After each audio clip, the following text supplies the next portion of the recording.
Kalau kalian adalah programmer atau video editor, kalian harus nonton video ini. Karena di sini aku akan bahas gimana caranya kalian tetap akan relevan di dunia AI yang ada saat ini. Dan aku juga bakal ngasih tahu contoh-contoh nyata gimana AI udah mengambil alih tugas kalian baik video editor maupun programmer.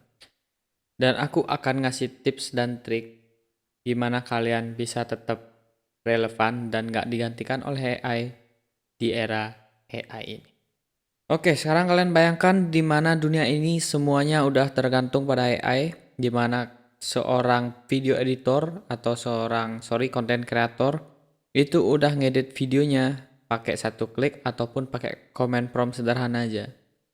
Jadi dia nggak perlu lagi video editor untuk mengedit videonya. Dia cuma tinggal ketik apa yang dia mau, tinggal klik videonya jadi. Terdengar menakutkan? Ya itulah yang terjadi sekarang. Bahkan nggak perlu membayangkan, kalian udah tahu di TikTok banyak berseliweran video-video yang di-generate oleh AI.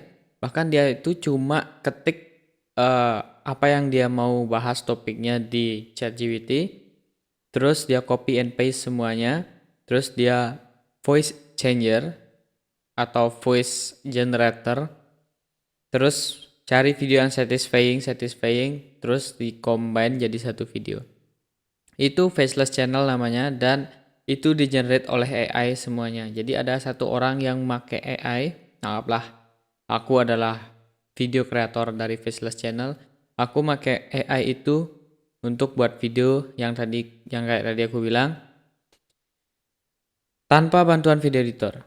Tanpa bantuan aku shoot sana sini, rekam voice sana sini. Tinggal edit, voice over, selesai. Upload TikTok, view-nya miliaran. Dan itu masih contoh kecil banget. Sebenarnya di luar sana masih banyak yang nggak ke-expose gimana pakai AI di dunia video editing. Dari sana aja kalian bisa cari tahu path-nya, kalian bisa coba analisis itu sebenarnya AI-nya ngapain. Dan kalau kita cari lebih dalam, itu AI-nya udah ngambil alih tugas-tugas kalian kayak video editing, kayak transition, terus cut video, terus apa lagi? Voice over, bahkan dia udah ambil voice over, terus bahkan translate.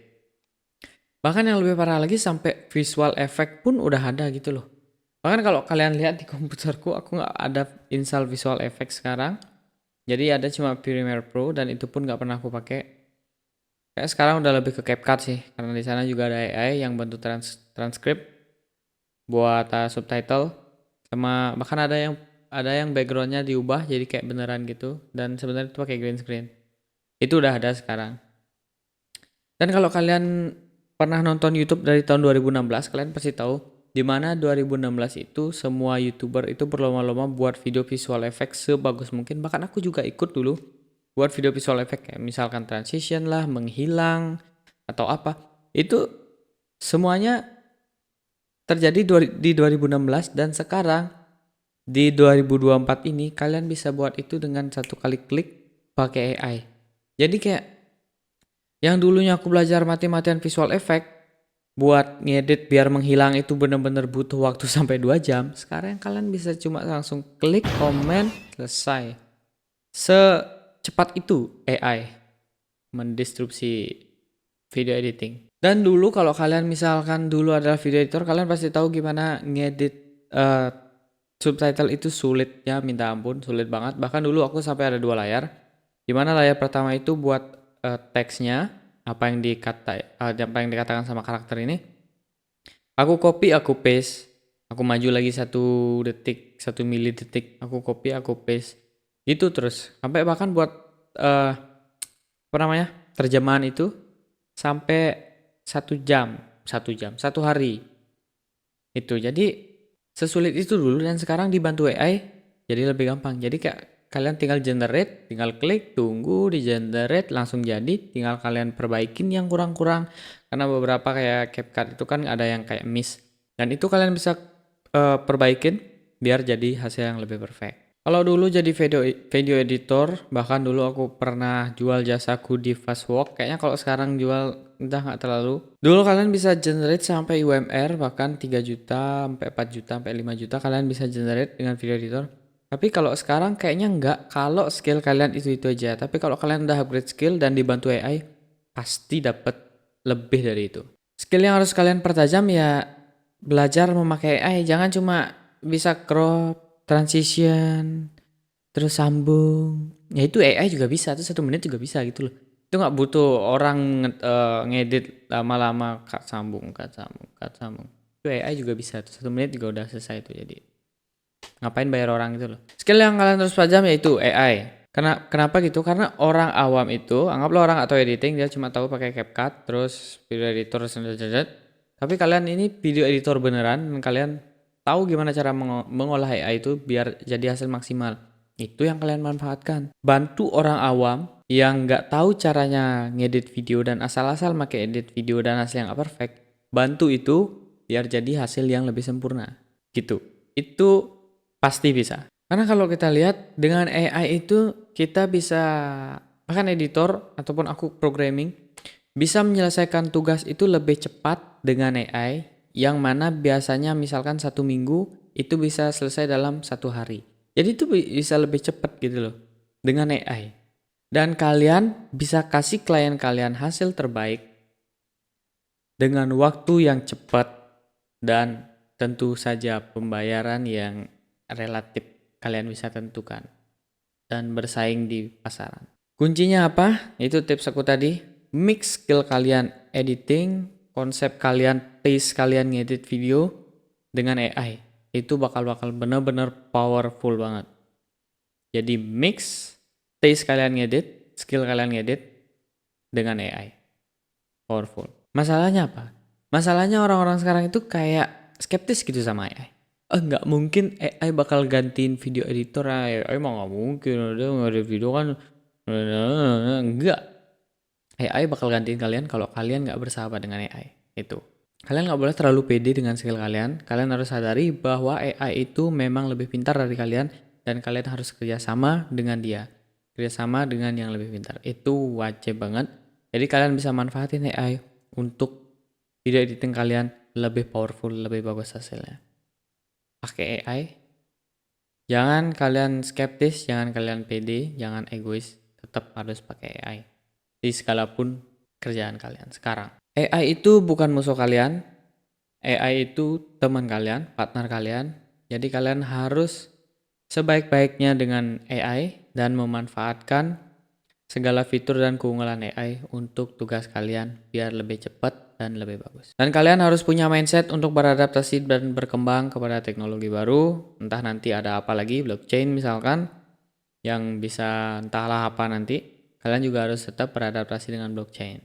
Kayak gitu. Jadi selayaknya bunglon, kalian harus tetap menyesuaikan dengan teknologi yang terbaru dan tren yang terbaru. Sebenarnya banyak tools di luar sana, jadi nggak cuma tools kayak DALL-E atau Midjourney, masih ada kayak Eleven Labs, masih ada.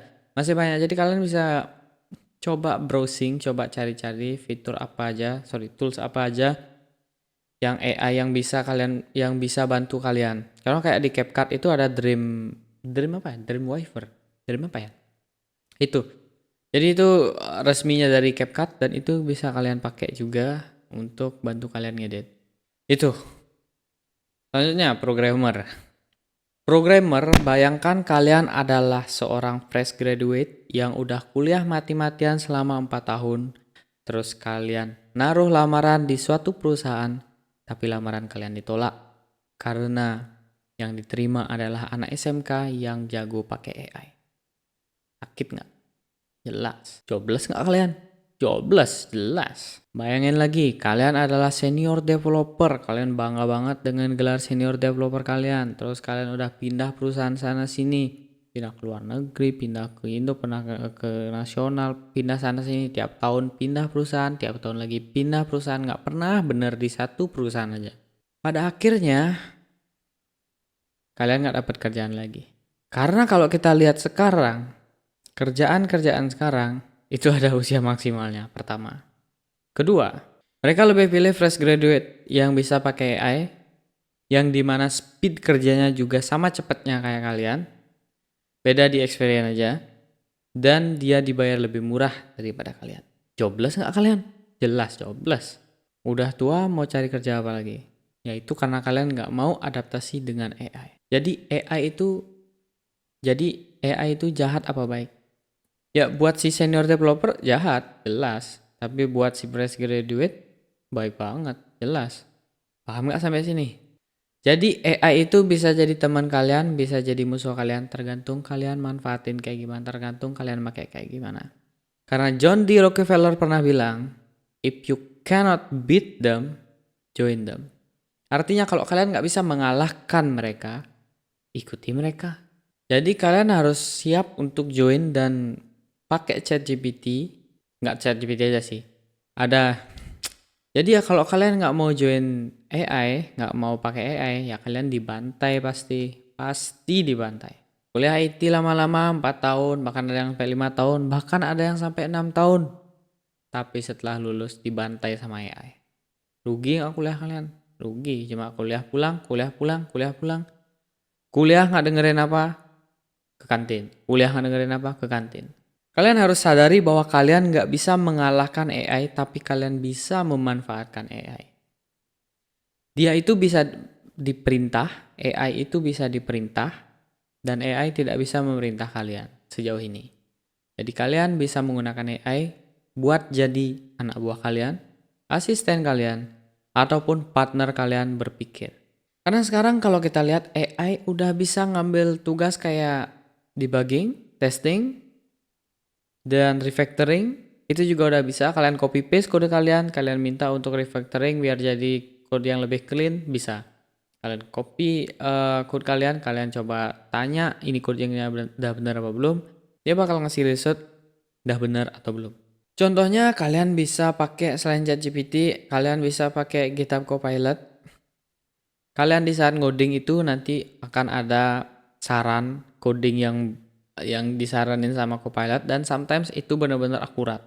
Sometimes emang enggak, karena Copilot itu ngebaca data kalian sebelumnya, ngebaca codingan kalian. Setelah itu dia akan generate coding yang dia akan forecast kalian mau ngetik apa selanjutnya. Jadi kalian bisa kerja lebih cepat dengan Copilot gitu. Karena adanya AI, kalian bisa lebih fokus ke bagian business logic. Karena sometimes AI itu nggak bakal ngerti apa yang kalian buat dan nggak bakal tahu juga apa yang sebenarnya kalian buat. Jadi kalau kalian nggak ngasih semua datanya gitu.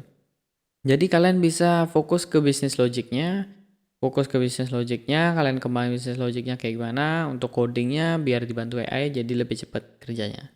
Jadi yang terpenting adalah kalian harus tahu kapan kalian harus pakai AI dan gak pakai AI. Jadi ada time momennya kalian wajib pakai AI dan kalian harus mikir pakai otak kalian sendiri gitu. Dari yang aku jelasin tadi itu udah basic banget. Dari contoh kasusnya kalian harusnya udah paham sampai sini. Karena kalau kita lihat AI itu kalau kita suruh buat website kayak Tokopedia, dia nggak akan bisa. Banyak banget iklan kayak buat website, iya itu website statik ya bisa, website statik mah bisa. Coba buat website kayak Tokopedia, bisa nggak? Nggak bisa kan? AI mana bisa buat website segede itu.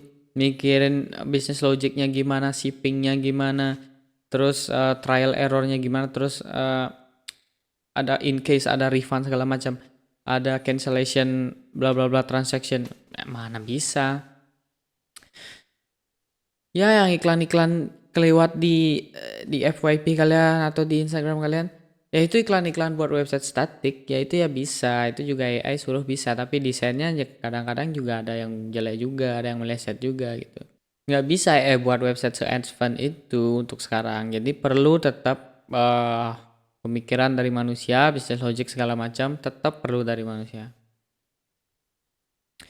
Bahkan aku pun kemarin liris Toko Event version 2, aku pakai AI buat bantu buat coding, refactoring, buat regex, buat beberapa function, cek function, security. Tetap aku tanya-tanya ChatGPT. Tapi apakah AI yang buat toko event seluruhnya? Ya enggak, aku tetap ngoding siang malam. Bahkan sampai jam 2, jam 3 aku tetap ngoding. Tapi dibantu AI, jadinya lebih cepat. Kerjaan yang harusnya aku bisa selesaiin dalam waktu 3 bulan, jadi 1 bulan karena ada AI gitu, jadi lebih cepat. Jadi nggak usah lah melebih-lebihkan programmer bakal diganti AI. Ya enggak, nanti ya mungkin ya 20 sampai 30 tahun lagi ya. Tapi sekarang ya enggak, kalian masih tetap harus berpikir. Perusahaan-perusahaan gede itu masih membutuhkan kalian. Perusahaan-perusahaan, bahkan perusahaan-perusahaan agensi itu masih membutuhkan kalian gitu. Jadi stoplah berpikir gitu. Tapi tetap kalian harus tetap pakai AI. Jangan sampai kalian kelewat nggak pakai AI. Jadi programmer itu bahkan ada meme-nya bahwa programmer itu memakai AI sebagai budak. Ya betul, karena aku juga gitu. Tulis coding ini, codingnya salah benerin lagi ya. Kayak mereka tuh budak kita sebenarnya kalau kalau kita programmer itu pakai ChatGPT, mereka tuh budak kita. Jadi kita bisa suruh-suruh mereka buat ngapain aja, buat bantu-bantu coding kita ya, yang langsung buat website sih enggak ya. Maksudnya bantu-bantu coding kita kayak gimana, yang benerin kayak gimana, itu tetap kita bisa pakai AI. Tapi sekarang ini masih banyak banget opportunity buat kalian kalau mau generate money pakai skill ngoding, skill programmer. Jadi jangan bersedih kalau kalian baru lulus IT, aduh lulus IT, programmer udah diganti AI. Enggak, tenang aja. Yang penting kalian tetap belajar AI. Kalian bakal tetap diterima di market, tetap bakal terima di perusahaan-perusahaan. Yang penting bisa pakai AI. Dan satu lagi, kalau kalian nemu perusahaan, misalkan kalian udah diterima di perusahaan ini, terus kalian udah baik-baik di sana, di kontrak kalian tetap diperpanjang, ambil aja. Jangan sok-sokan mau pindah, cari pengalaman, bla bla bla. Nanti di saat ada di titik kalian kebanyakan experience tapi perusahaan itu nggak mau hire kalian, ya kalian ujung-ujungnya resign, nggak dapat kerja, ujung-ujungnya jobless. Kenapa gitu? Karena perusahaan kalau udah nerima kalian dan kalian udah bertahun-tahun di perusahaan itu gak akan gantiin kalian karena gantiin programmer yang udah di satu perusahaan dan udah tahu seluk-beluk perusahaannya itu susah banget. Kalian udah tahu ERP segala macam dari perusahaan itu, kalian udah tahu sistemnya kayak gimana, dari security belakang gimana, back end segala macam, kalian udah tahu database-nya gimana. Gak bakal kalian digantiin sama perusahaan itu. Pasti bakal tetap ada di sana.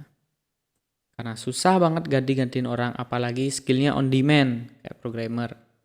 Itu digantiin AI juga nggak bakal bisa. Mungkin bisa 50 tahun lagi, 40 tahun lagi. Kita nggak tahu. Gitu. Tapi kalau sekarang nih, kalau udah dapat perusahaan, tetap stay aja di sana. Kalau pengen sampingan ya sambil sampingan, jangan resign. Sambil sampingan, kalau misalkan sampingan kalian udah melebihi dari perusahaan yang kalian kerja sekarang itu, kalian bisa resign dan fokus ke usaha kalian kalau kalian udah 100% yakin sama bisnis kalian itu. Tetap ingat, kalian harus tetap belajar tentang AI, cari seluk-beluk AI, semua AI kalian pelajarin, dan jangan egois.